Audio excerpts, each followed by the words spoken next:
somewhere to what remote and fearsome region I know not. Denise Barry has gone.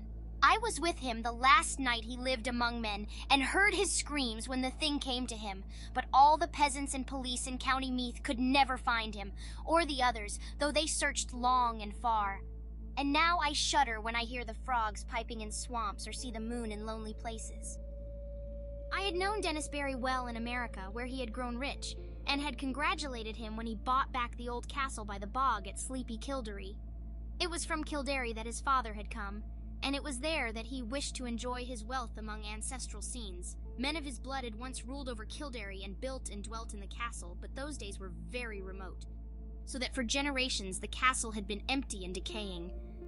After he went to Ireland, Barry wrote me often and told me how under his care the grey castle was rising tower by tower to its ancient splendor, how the ivy was climbing slowly over the restored walls as it had climbed so many centuries ago, and how the peasants blessed him for bringing back the old days with his gold from over the sea. But in time there came troubles, and the peasants ceased to bless him and fled away instead as from a doom. And then he sent a letter and asked me to visit him, for he was lonely in the castle with no one to speak to save the new servants and laborers he'd brought from the north. The bog was the cause of all these troubles, as Barry told me the night I came to the castle. I had reached Kilderry in the summer sunset, as the gold of the sky lighted the green of the hills and groves and the blue of the bog, where on a far islet a strange olden ruin glistened spectrally. That sunset was very beautiful, but the peasants at Ballyloe had warned me against it and said that Kilderry had become accursed, so that I almost shuddered to see the high turrets of the castle gilded with fire. Barry's motor had met me at the Ballyloe station, for Kilderry is off the railway. The villagers had shunned the car and the driver from the north, but had whispered to me with pale faces when they saw I was going to Kilderry. And that night, after our reunion, Barry told me why. The legends and superstitions of Kilderry did not move him, and he laughed when the peasants first refused to help, and then cursed him and went away to Ballyloe with their few belongings as they saw his determination. In their place, he sent for laborers from the north, and when the servants left, he replaced them likewise. But it was lonely among strangers, so Barry had asked me to come. When I heard the fears which had driven the people from Kilderry, I laughed as loudly as my friend had laughed, for these fears were of the vaguest, wildest, and most absurd character. They had to do with some preposterous legend of the bog, and of a grim guardian spirit that dwelt in the strange olden ruin on the far islet I had seen in the sunset. There were tales of dancing lights in the dark of the moon, and of chill winds when the night was warm, of wraiths in white hovering over the waters, and of an imagined city of stone deep down below the swampy surface. But foremost among the weird fancies, and alone in its absolute unanimity, was that of the curse awaiting him who should dare to touch or drain the vast reddish morass. There were secrets, said the peasants, which must not be uncovered, secrets that had lain hidden since the plague came to the children of Partholin in the fabulous years beyond history. In the Book of Invaders it is told that these sons of the Greeks were all buried at Talit. But old men in Kilderry said that one city was overlooked save by its patron moon goddess, so that only the wooded hills buried it when the men of Nemed swept down from Scythia in their 30 ships. Such were the idle tales which had made the villagers leave Kilderry, and when I heard them I did not wonder that Dennis Barry had refused to listen. He had, however, a great interest in antiquities, and proposed to explore the bog thoroughly when it was drained. The white ruins on the islet he had often visited, but though their age was plainly great, and their contour very little like that of most ruins in Ireland, they were too dilapidated to tell the days of their glory. Now the work of drainage was ready to begin, and the laborers from the north were soon to strip the forbidden bog of its green moss and red heather, and kill the tiny shell-paved streamlets and quiet blue pools fringed with rushes. After Barry had told me these things, I was very drowsy, for the travels of the day had been wearying, and my host had talked late into the night. A manservant showed me to my room, which was in a remote tower overlooking the village, and the plain at the edge of the bog, and the bog itself, so that I could see from my windows in the moonlight the silent roofs from which the peasants had fled and which now sheltered the laborers from the north. And too, the parish church with its antique spire, and far out across the brooding bog, the remote olden ruin on the islet gleaming white and spectral. Just as I dropped to sleep, I fancied I heard faint sounds from the distance, sounds that were wild and half musical and stirred me with a weird excitement which colored my dreams. awaked next morning, I felt it had all been a dream, for the visions I had seen were more wonderful than any sound of wild pipes in the night. Influenced by the legends that Barry had related, my mind had in slumber hovered around a stately city in a green valley, where marble streets and statues, villas and temples, carvings and inscriptions, all spoke in certain tones the glory that was Greece. When I told this dream to Barry, we both laughed, but I laughed the louder because he was perplexed about his laborers from the north. For the 6th time, they had all overslept, waking very slowly and dazedly, and acting as if they had not rested, although they were known to have gone early to bed the night before. That morning and afternoon, I wandered alone through the sun-gilded village and talked now and then with idle laborers, for Barry was busy with the final plans for beginning his work of drainage. The laborers were not as happy as they might have been, for most of them seemed uneasy over some dream which they had had, yet which they tried in vain to remember. I told them of my dream, but they were not interested till I spoke of the weird sounds I thought I had heard. Then they looked oddly at me and said that they seemed to remember weird sounds too. In the evening, Barry dined with me and announced that he would begin the drainage in 2 days. I was glad, for although I disliked to see the moss and the heather and the little streams and lakes depart, I had a growing wish to discern the ancient secrets the deep matted peat might hide. And that night my dreams of piping flutes and marble peristyles came to a sudden and disquieting end, for upon the city and the valley I saw a pestilence descend, and then a frightful avalanche of wooded slopes that covered the dead bodies in the streets and left unburied only the temple of Artemis on the high peak, where the aged moon priestess Clace lay cold and silent with a crown of ivory on her silver head. I have said that I awaked suddenly and in alarm. For some time I could not tell whether I was waking or sleeping, for the sound of flutes still rang shrilly in my ears. But when I saw on the floor the icy moonbeams and the outlines of a latticed Gothic window, I decided I must be awake and in the castle at Kilderry. Then I heard a clock from some remote landing below strike the hour of 2, and I knew I was awake. Yet still there came that monotonous piping from afar, wild, weird airs that made me think of some dance of fauns on distant Minalis. It would not let me sleep, and in impatience I sprang up and paced the floor.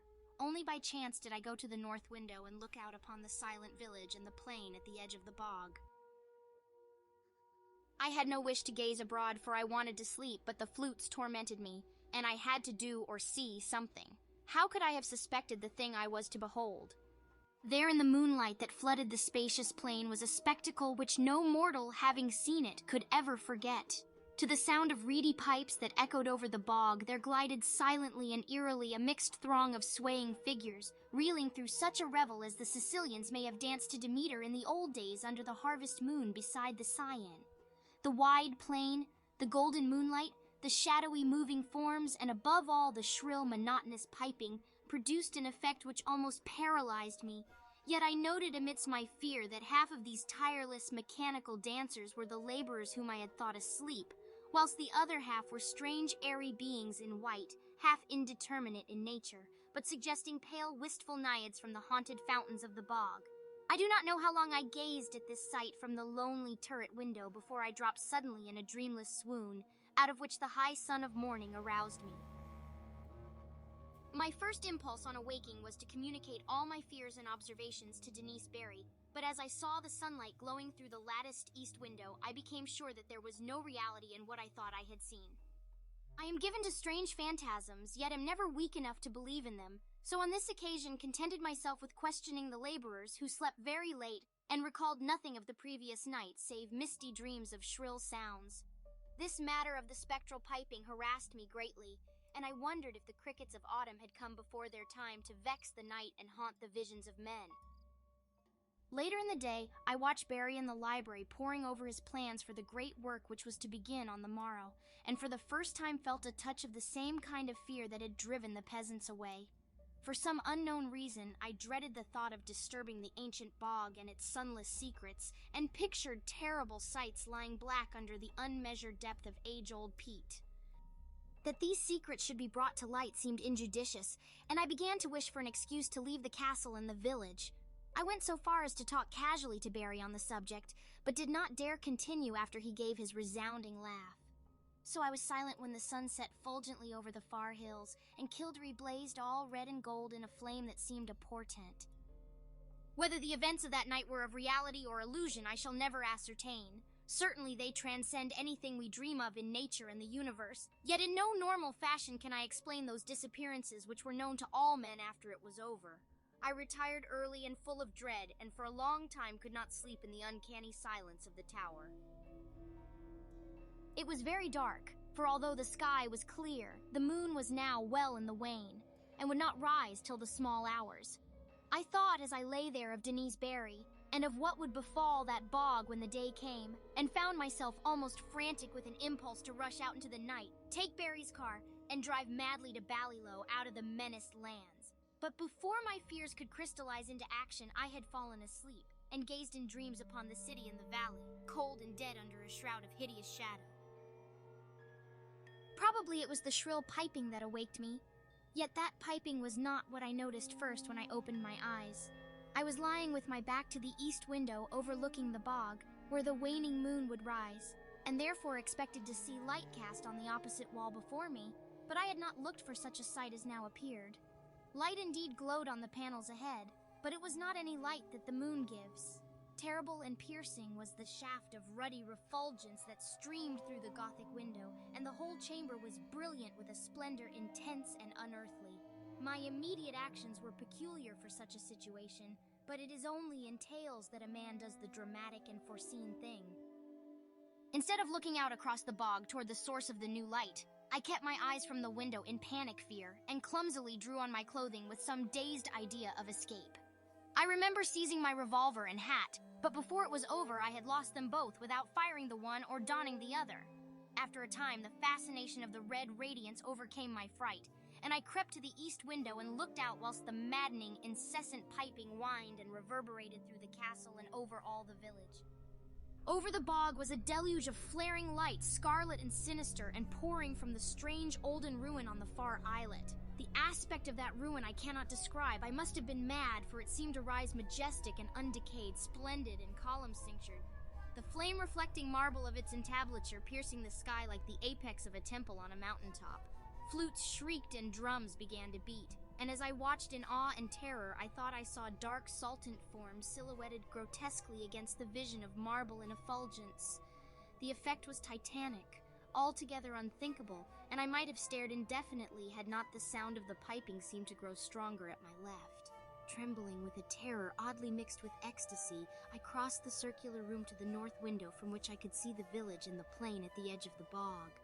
There, my eyes dilated again with a wild wonder, as great as if I had not just turned from a scene beyond the pale of nature, for on the ghastly red-litten plain was moving a procession of beings in such a manner as none ever saw before, save in nightmares. Half gliding, half floating in the air, the white-clad bog wraiths were slowly retreating toward the still waters and the island ruin in fantastic formations suggesting some ancient and solemn ceremonial dance. Their waving translucent arms, guided by the detestable piping of those unseen flutes, beckoned in uncanny rhythm to a throng of lurching laborers who followed dog-like with blind, brainless, floundering steps as if dragged by a clumsy but resistless demon will.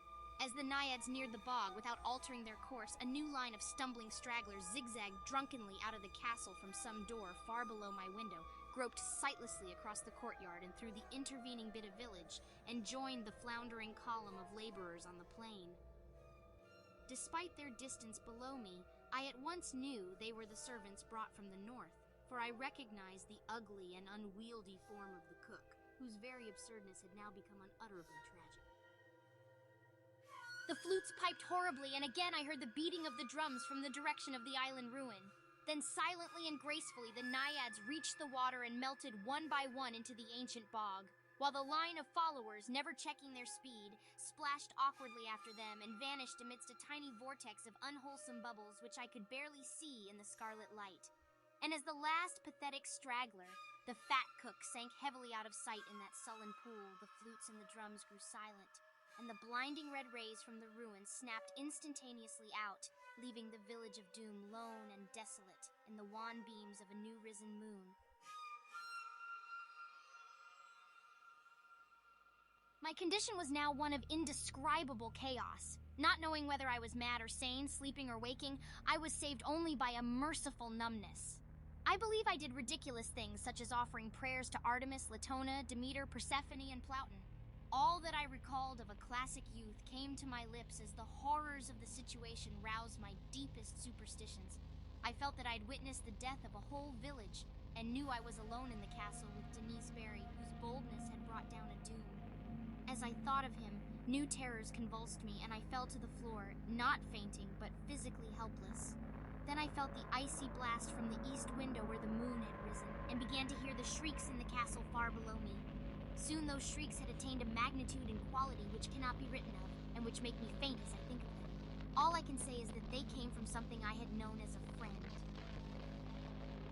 At some time during this shocking period, the cold wind and the screaming must have roused me, for my next impression is of racing madly through inky rooms and corridors and out across the courtyard into the hideous night. They found me at dawn, wandering mindless near Ballylaw.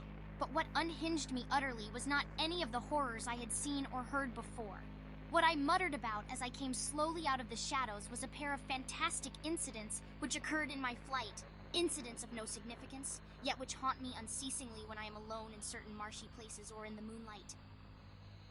As I fled from that accursed castle along the bog's edge, I heard a new sound. Common, yet unlike any I had heard before at Kilderry. The stagnant waters, lately quite devoid of animal life, now teemed with a horde of slimy, enormous frogs which piped shrilly and incessantly in tones strangely out of keeping with their size. They glistened bloated and green in the moonbeams and seemed to gaze up at the fount of light. I followed the gaze of one very fat and ugly frog and saw the second of the things which drove my senses away. Stretching directly from the strange olden ruin on the far islet to the waning moon, my eyes seemed to trace a beam of faint, quivering radiance having no reflection in the waters of the bog. And upward along that pallid path, my fevered fancy pictured a thin shadow slowly writhing, a vague, contorted shadow struggling as if drawn by unseen demons. Crazed as I was, I saw in that awful shadow a monstrous resemblance, a nauseous, unbelievable caricature, a blasphemous effigy of him who had been Dennis Barry.